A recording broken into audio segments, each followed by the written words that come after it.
No os imagináis cómo me gustaría levantarme, ponerme delante de vosotros, como tantas y tantas veces, y dirigiros. Por esta vez, nada de música, solo unas palabras. Pero no puedo, ni mis piernas ni la emoción me lo permiten. Por eso he pedido a Carlos que lo diga en mi lugar. No sé cómo empezar, no sé qué decir. Por primera vez en mi vida me he quedado en blanco.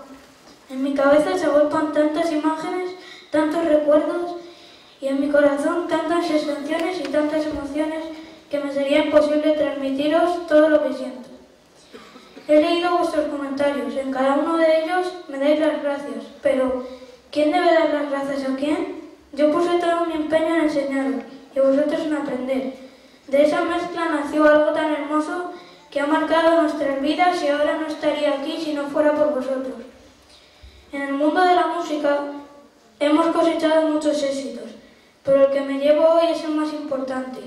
En estos momentos me siento la persona más feliz del mundo y doy gracias a Dios por las dos familias que he tenido el privilegio de compartir.